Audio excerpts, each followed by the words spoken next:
English language conventions. Inappropriate verb tense. 11th grade skill level. ACT Foundations, question 10. Me Medicine, antidote your ignorance. ACT English Foundation, verb tense, question 10. Does the following text have an inappropriate shift in verb tense? If so, fix any verbs that don't match the tense of the verb in bold. To celebrate the publication of her first cookbook, Vicky invited dozens of friends to her remote Vermont farmhouse where they eat like royalty for a weekend.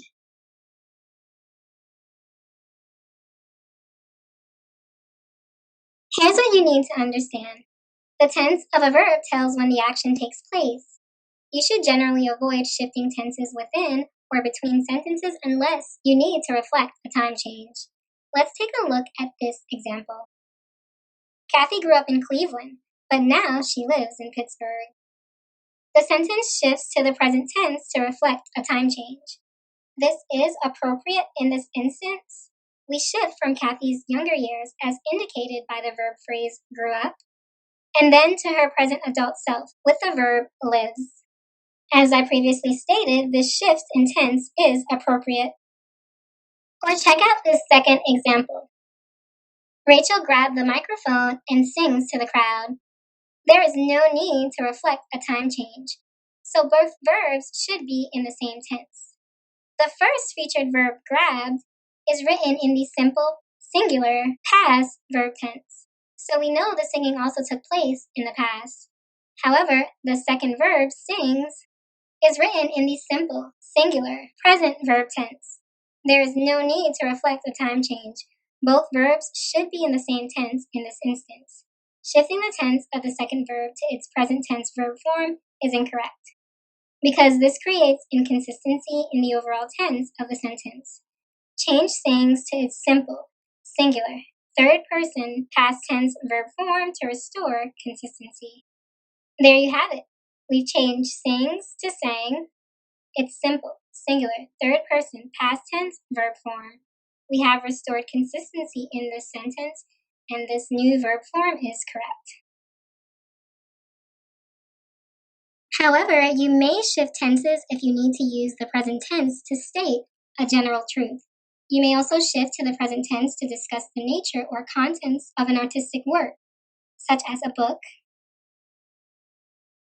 film, or painting. This use of the present tense is called the literary present tense. Let's take a look at this example of a general truth. Mr. Smith taught his students that the brain uses around 20% of the body's energy. The sentence shifts to the present tense to state a general truth. This shift is appropriate in this instance. We shift from a lesson Mr. Smith gave in the past to a description of a biology fact that he shared during this lesson that is also a general truth. Hence, our use of a shift to the present tense is warranted. Let's take a look at this example of the literary present tense. Shakespeare wrote Romeo and Juliet in the late 1500s, but the play explores themes that are still relevant today. The sentence shifts to the present tense to discuss the nature and contents of the artistic work, Romeo and Juliet. This tense shift to the present is appropriate in this instance. All right, back to the original question now for the solution. Look at the verb in bold, invited. It is in the past tense. However, notice that the third verb, eat, is written as a simple, plural, third person, present tense verb form. There is no need to reflect the time change, so this is an inappropriate shift in verb tense. Don't be confused. The object of the verb eat is not a general truth.